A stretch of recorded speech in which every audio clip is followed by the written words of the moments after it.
ये आकाशवाणी पटना है। अब आप अभिषेक दास से प्रादेशिक समाचार सुनिए। पहले मुख्य समाचार। गंगा और सोन नदी के जलस्तर में हो रही बढ़ोतरी के चलते पटना, बक्सर, भोजपुर और रोहतास समेत 8 जिलों में बाढ़ की स्थिति गंभीर। राज्य सरकार ने जारी किया हाई अलर्ट। नवादा जिले के तेतौर गांव में अपराधियों ने महादलित परिवारों के 21 घरों में आग लगाई। मामले में 10 आरोपी गिरफ्तार। विशेष निगरानी इकाई ने आय से अधिक संपत्ति मामले में वरिष्ठ IAS अधिकारी संजीव हंस और पूर्व विधायक गुलाब यादव समेत 14 आरोपियों के खिलाफ प्राथमिकी दर्ज की। और राज्य सरकार ने सभी सरकारी विद्यालयों की साल में 2 बार रैंकिंग कराने के निर्देश जारी किए। अब समाचार विस्तार से। गंगा और सोन नदी के जलस्तर में लगातार हो रही बढ़ोतरी के चलते पटना, बक्सर, भोजपुर, बेगूसराय और रोहतास समेत 8 जिलों में बाढ़ की स्थिति गंभीर हो गई है। राज्य सरकार ने नदियों के जलस्तर में अप्रत्याशित वृद्धि को देखते हुए हाई अलर्ट जारी किया है। जल संसाधन विभाग ने तटबंधों की सुरक्षा बढ़ा दी है। इधर बाढ़ की स्थिति को देखते हुए प्रभावित जिलों के 350 विद्यालय तत्काल प्रभाव से बंद कर दिए गए हैं। पटना के 76, भोजपुर के 149 और बेगूसराय के 125 विद्यालयों को बंद किया गया है। इधर पटना से हमारे संवाददाता ने बताया कि गंगा नदी में उफान को देखते हुए आपदा प्रबंधन विभाग को मानक संचालन प्रक्रिया के अनुरूप सभी आवश्यक कार्रवाई करने को कहा गया है। केंद्रीय जल आयोग से प्राप्त जानकारी के अनुसार गंगा नदी का जलस्तर पटना की दीघा घाट, गांधी घाट और हाथीदह में लगातार खतरे के निशान से ऊपर बना हुआ है। साथ ही जलस्तर में बढ़ोतरी की प्रवृत्ति बनी हुई है। दियारा क्षेत्र के दर्जनों गांव बाढ़ के पानी से पूरी तरह घिर चुके हैं। मोकामा के दियारा क्षेत्र, कसाह दियारा के कई गाँव में भी गंगा नदी का पानी फैल गया है। इधर पंडारक से होकर गुजरने वाली सकरी नदी के जलस्तर में बढ़ोतरी से बरुआनी जमींदारी बांध में कटाव शुरू हो गया है। इससे आसपास के कई गांव बाढ़ की चपेट में आ चुके हैं। इस बीच जिला प्रशासन ने आपातकालीन संचालन केंद्र में नियंत्रण कक्ष की स्थापना की है। लोग टेलीफोन नंबर 0612210118 पर किसी प्रकार की सूचना दे सकते हैं। आकाशवाणी समाचार के लिए पटना से आशीष रंजन। हाजीपुर से हमारे संवाददाता ने बताया कि राघोपुर प्रखंड की 13 पंचायतें बाढ़ की चपेट में आ चुकी हैं। 11 पंचायतों का सड़क संपर्क भंग हो गया है। इधर बक्सर में गंगा नदी लाल निशान से मात्र 2 सेंटीमीटर नीचे रह गई है। हमारे संवाददाता ने बताया कि कई निचले इलाके बाढ़ की चपेट में आ गए हैं।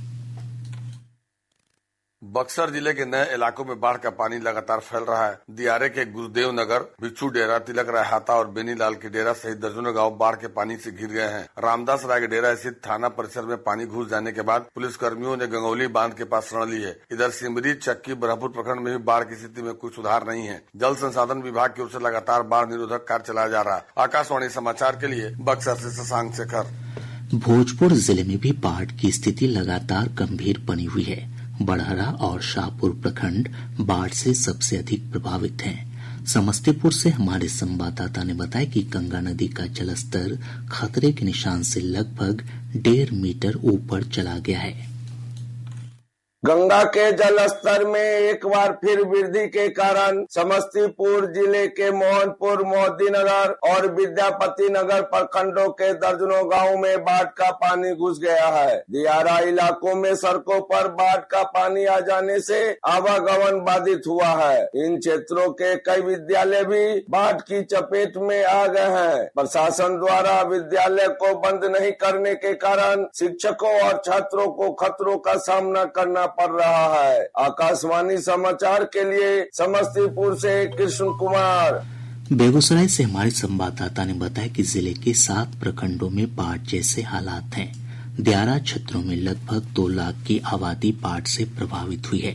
सारण में गंगा और घाघरा नदी का जलस्तर तेजी से बढ़ा है।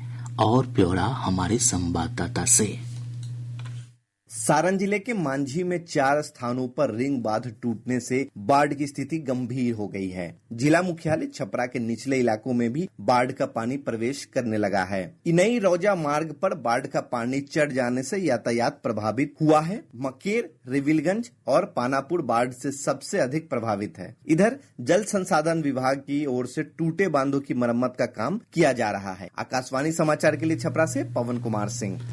इधर सोन नदी के जलस्तर में अप्रत्याशित रूप से बढ़ोतरी दर्ज की गई है। मनेर में नदी का जलस्तर खतरे के निशान से 91 सेंटीमीटर ऊपर दर्ज किया गया। वहीं रोहतास के इंद्रपुरी में भी नदी के जलस्तर में लगातार बढ़ोतरी देखी जा रही है। ब्यौरे के साथ हैं हमारे संवाददाता।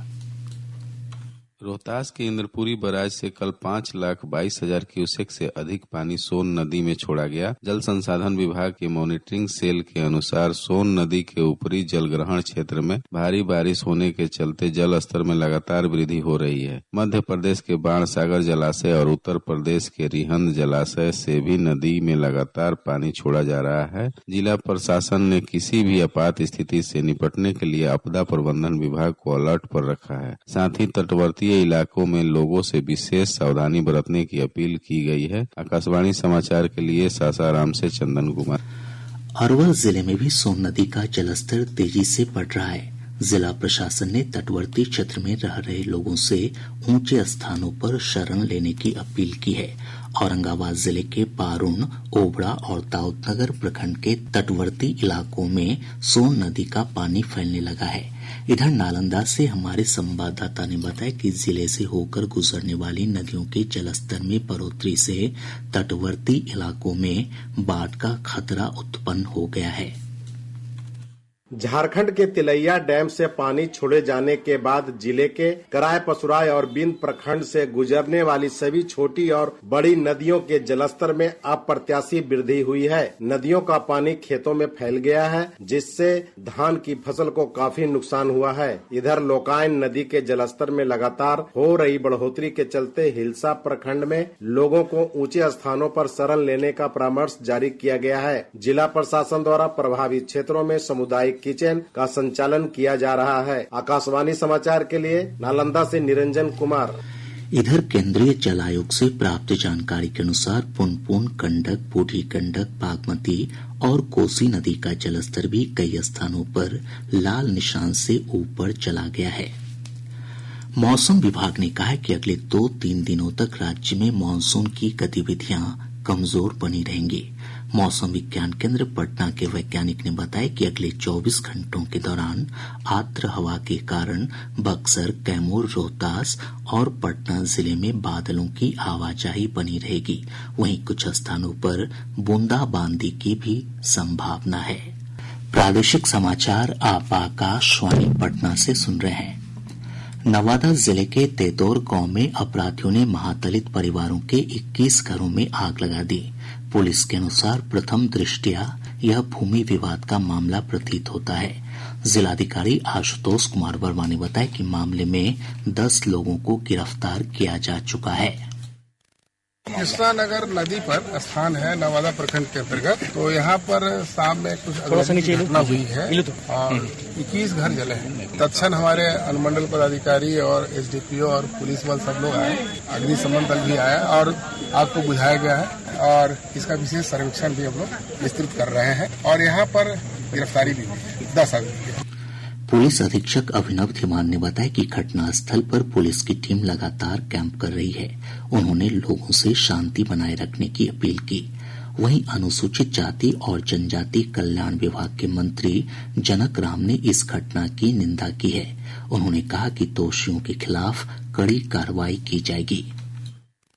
ये दुखद घटना जितना निंदा किया जाए बहुत कम है। दबंग कोई भी हो, इस सरकार में दबंगों की दमंगई कानून के तहत उसको कानूनी कार्रवाई करके ही सरकार दम लेगी। मैं जनक चमार स्पष्ट मीडिया के माध्यम से बताना चाहता हूँ, किसी एनडीए की सरकार में राज्य के मुखिया आदरणीय नीतीश कुमार जी के ही नेतृत्व में कमजोर वर्ग और अनुसूचित जाति, दलित, महादलित परिवार के लोग सुरक्षित है। अगर किसी की कुछ मानसिकता दिख रही है तो ये सरकार उन दबंगों की कानूनी कार्रवाई करके निश्चित रूप से दलित समाज को रहनुमाई करने की काम करेगी।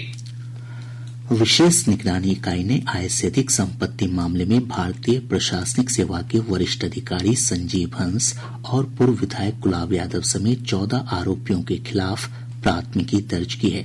यह प्राथमिकी भ्रष्टाचार निवारण अधिनियम और भारतीय न्याय संहिता की विभिन्न धाराओं के तहत दर्ज की गई है। प्राप्त जानकारी के अनुसार इनमें से 13 को नामजद और एक कंपनी को अभियुक्त बनाया गया है। राष्ट्रीय जांच एजेंसी एनआईए की टीम ने आज सुबह कैमूर जिले के भभुआ स्थित रुचिका प्रिंटिंग प्रेस पर छापेमारी की है। हमारे संवाददाता ने बताया कि छापेमारी किस मामले में की गई है, इस संबंध में अब तक कोई जानकारी प्राप्त नहीं हो सकी है। गौरतलब है कि इससे पहले भी एनआईए की टीम शहर के 2 प्रिंटिंग प्रेस तथा उग्रवाद प्रभावित अधौरा थाना क्षेत्र के कई गांवों में छापेमारी की कार्रवाई कर चुकी है। प्रवर्तन निदेशालय की टीम पटना की एक निर्माण कंपनी के 7 ठिकानों पर एक साथ छापेमारी कर रही है। प्राप्त जानकारी के अनुसार अनु आनंद कंस्ट्रक्शन कंपनी के पटना स्थित 4, बेंगलुरु में 2 और नोएडा में 1 ठिकाने पर छापेमारी की जा रही है। विस्तृत जानकारी की प्रतीक्षा है। राज्य सरकार ने बच्चों को गुणवत्तापूर्ण शिक्षा उपलब्ध कराने के लिए सभी सरकारी विद्यालयों की साल में 2 बार रैंकिंग कराने का फैसला किया है। यह रैंकिंग नवंबर और मार्च महीने में होगी। शिक्षा विभाग के अपर मुख्य सचिव डॉक्टर एस सिद्धार्थ ने इस संबंध में सभी जिला शिक्षा पदाधिकारियों को आदेश निर्गत किया है। आदेश में कहा गया है कि विद्यालय में संचालित विभिन्न गतिविधियों, शिक्षण और अधिगम, संसाधन उपयोग, साफ सफाई और शिकायत निवारण जैसे बिंदुओं पर रैंकिंग की जाएगी। राज्य सरकार ने दरभंगा एम्स को 37 एकड़ से अधिक जमीन उपलब्ध करा दी है। इससे पहले सरकार ने 150 एकड़ से अधिक जमीन एम्स को हस्तांतरित की थी। अब पटना से प्रकाशित प्रमुख समाचार पत्रों की सुर्खियां। आज के सभी समाचार पत्रों ने एक देश एक चुनाव के प्रस्ताव की कैबिनेट से मंजूरी को प्रमुखता से प्रकाशित किया है। दैनिक जागरण की सुर्खी है, एक देश एक चुनाव को स्वीकृति, संसद के शीतकालीन सत्र में लाया जाएगा विधेयक, संविधान में होगा संशोधन। हिन्दुस्तान की बड़ी खबर है, पटना के मीठापुर में खुलेगा कृषि और प्रसंस्कृत खाद्य उत्पाद निर्यात विकास प्राधिकरण, एपीडा दफ्तर, निर्यात होगा आसान। प्रभात खबर ने लिखा है, जेंडर बदलने के लिए 9 लोगों ने राज्य सरकार से मांगे पैसे, सरकार ने किया इनकार। दैनिक भास्कर लिखता है, 32,000 नियोजित शिक्षकों के प्रमाण पत्र फर्जी होने की आशंका, होगी जांच। और अब अंत में मुख्य समाचार एक बार फिर। गंगा और सोन नदी के जलस्तर में हो रही बढ़ोतरी के चलते पटना, बक्सर, भोजपुर और रोहतास समेत 8 जिलों में बाढ़ की स्थिति गंभीर। राज्य सरकार ने जारी किया हाई अलर्ट। नवादा जिले के तेदौर गांव में अपराधियों ने महादलित परिवारों के 21 घरों में आग लगाई। मामले में 10 आरोपी गिरफ्तार। विशेष निगरानी इकाई ने आय से अधिक संपत्ति मामले में वरिष्ठ IAS अधिकारी संजीव हंस और पूर्व विधायक गुलाब यादव समेत 14 आरोपियों के खिलाफ प्राथमिकी दर्ज की। और राज्य सरकार ने सभी सरकारी विद्यालयों की साल में 2 बार रैंकिंग कराने के निर्देश जारी किए। इसके साथ ही आकाशवाणी पटना से प्रसारित प्रादेशिक समाचार का ये अंक समाप्त हुआ।